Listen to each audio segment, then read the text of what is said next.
Howdee-haie guys, so today I'm going to be reviewing the book of The Girl on the Train by Paula Hawkins. Some of you may have known that I think last month I saw the film, and I don't usually watch the film before I read the book. I'll explain how this situation kind of began throughout the review. So the way I'm going to be doing this is kind of doing non-spoilery stuff that if you prefer to read reviews you can read on my Goodreads page, which is always linked down below in the description. And then after that I'm going to be doing more of a spoilery section where I go a little bit into more depth with comparisons between the film and the book, and also just some more maybe little notes that I had that are more spoilery whilst I was reading. So without further ado, let's go straight into the non-spoiler section of this review. I'm assuming some of you do not know what this is about, so just briefly, we are following our main protagonist called Rachel, who commutes in and out of London every day on the same train, the same time train. You know, she has that set journey and that's what she does. Over the course of her journey on the train every day, she watches this house and these people that live there, and she kind of fantasizes about them in terms of who they are, what they do, and I guess it just passes the time on the train for her. But one day she sees something quite shocking, and it kind of begins this continuous thread of, oh shit, what is going to happen sort of thing. What exactly did she see? What is going on? So I definitely describe this as kind of like a mystery thriller kind of genre, and yeah, that's just basically what the general premise of the story is about. So as I mentioned earlier, I decided to read this after I watched the film. If you'd seen my review that I did of the film, you'd know that I hadn't intended to read the book at all, but after I watched the film I was just like so hooked. I wanted to see how they compared, and also my friend who loaned me this book was so obsessed with it. She really wanted me to read it because after she read the book she went to see the film. We kind of have different opinions about which is better, but I just wanted to see how this compared and just kind of see what started, you know, the franchise of the film and all that. The reason I never intended to really read the book at all until I wanted to compare and everything was because I have, to my acknowledgement, never read anything like this before. I don't read these kind of genres. I'm more of a fantasy person generally, so in my mind I didn't want to feel like I was, I guess, wasting time reading something that I wasn't sure I was going to enjoy, when I know in the long run I'd enjoy watching something, you know, that's kind of out of my comfort zone rather than reading it, because I just feel like you're spending more time, more effort on a book rather than a film which is like an hour or two long. You could just whiz through it. Personally, I feel less guilty about stopping halfway through a film and just not watching the rest of it than I do about not finishing a book, because I feel like I have to finish a book. I don't know why. So I was definitely wrong to think that I wouldn't enjoy this book, because I really did. I ended up giving it a 4 stars, but in saying that I definitely preferred the film, which is strange. I'm usually a book before film kind of person, as I've mentioned. If you want to know why I preferred the film and more reasons about my thoughts on it, I'll link that film review down below. So this was quite slow going for about the first 30%, and I kept annoying myself by going, oh, when's this going to happen, when's this going to happen, because obviously I'd seen the film and I was waiting for certain events to begin. But after a while it definitely picked up pace, the action started, and that's when I was really sucked in, that's when I was really absorbed in the storytelling. I really enjoyed the plot. I think it was really well done. Definitely some differences from the film, but you know, I'll get into that in the spoilery section if you're staying around for that part. I will say that the ending was quite glazed over. I feel like it was wrapped up way too easily. Than if it was in real life there'd be a lot more chaos surrounding it, if you know what I mean.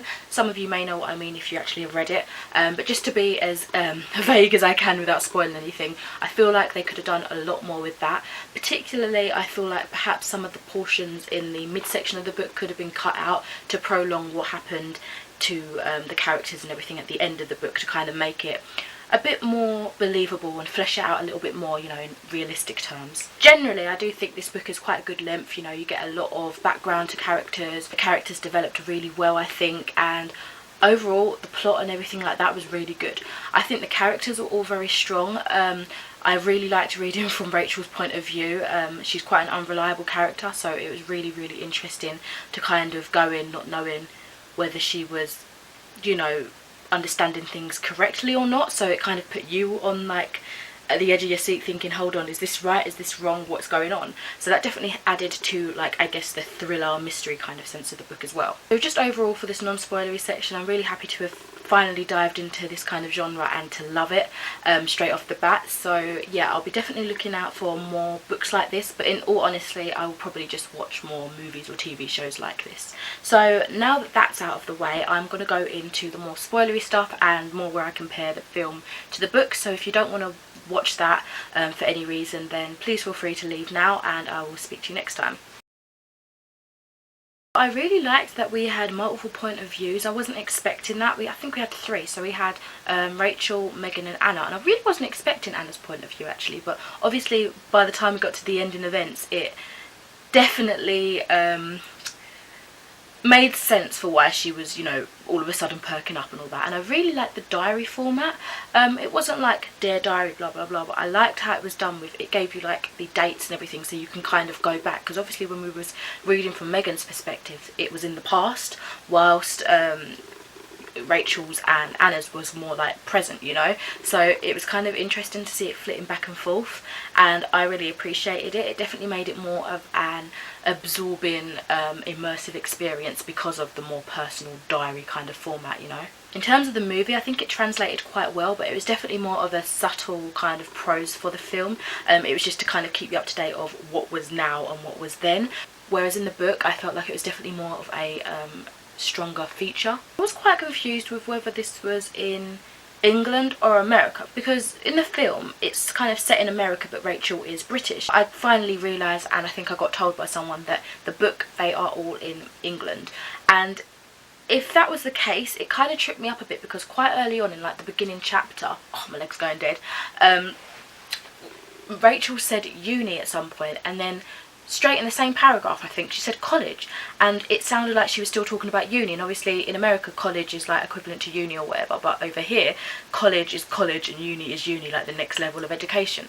So I was really confused. I was like, right, if we are clear that this is in Britain, why are they flitting in and out of different terminology? It kind of confused me, and you know that didn't help, because obviously I came from the film thinking it was set in America with a British protagonist, and I go to the book in a complete different setting, you know what I mean? So I was quite confused for that, but it didn't last too long. Someone told me like what it was supposed to be, and I guess I kind of got over it after a while. Anna. So I really disliked her, because when we got to the end event with Tom and Rachel having kind of like a standoff and all that sort of thing, she was so weak and feeble, it was annoying, and it was kind of like she didn't know who to side with, which is understandable, but at the same time she's like almost buddying with Rachel yet still putting her down, but then helping to kill off and finish off Tom, you know. Is that his name? I think it's Tom, I can't remember, but she was just kind of all over the place. And also I found that in the film she was really desperate for help with babysitting when Megan like came to babysit, but in the book I feel like she almost had some sort of inkling understanding that there was something not quite right about Megan, and she just really didn't care when she stopped babysitting and all that.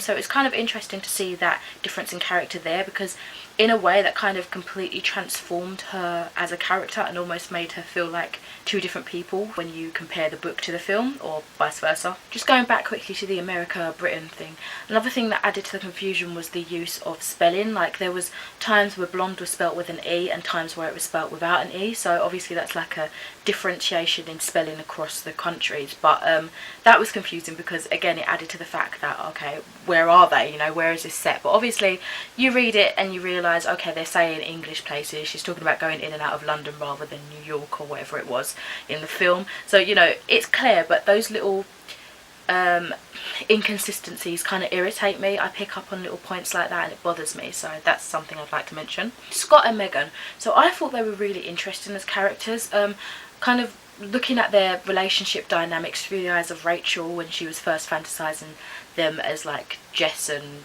Jason or whatever, was really interesting, and seeing how they contrasted to their actual characters of Megan and Scott, you know. And it was so strange how Megan managed to weasel her way into their life in a way, you know. It was so weird how everything kind of just connected, and it's so strange. Really well done though. And after a while, you know, Scott sleeping with Megan and everything, that was so strange. I felt like he got clingy, really unnaturally clingy, after everything that he'd been told about Rachel, you know, was a lie. She didn't actually know Megan, she's an alcoholic, she's an unreliable source and all that. Whereas in the film, I feel like he acted way more believable, you know, kind of like breaking into a house, maybe not that far, but you know, going in there and saying, oh, you know, I've heard all this about you, and being angry and not wanting to speak to her again, you know. Eventually in the book, you know, he doesn't speak to her, he doesn't respond to her email at the end, but the point is, I feel like the book version of Scott, as opposed to the movie version of Scott, was less realistic in my opinion, and I would have preferred more of an angry response. Does that make me a bad person? I'm not too sure. Although I definitely enjoyed the book, as I mentioned, enjoyed the film a bit more, I do think I should have left reading the book maybe a couple of months after watching the film, so it was kind of more fresh in my mind, because obviously I knew pretty much exactly what was going to happen, and it was just more of a point of when's it going to get there, hurry up, when's it going to happen, which was definitely more taxing on me when it was slow going at the beginning. So I felt like I was trying to rush myself to get to places, and maybe if I read it at a later date it wouldn't have been that way, or maybe if I just read it, you know, before I saw the film, it wouldn't have been that way. But overall, I'm so happy that I enjoyed this. I definitely recommend it. You know, you've probably watched it and read it by this point, but yeah, definitely happy to have read this, and I think I'll definitely check out more books that Paula Hawkins comes out with. I don't know if this was her debut or what, but definitely packs a punch. So that is it for this video. Thank you so much for watching. Don't forget to let me know what you think about the book and the film, what you preferred perhaps, and I will speak to you in another video soon. Bye.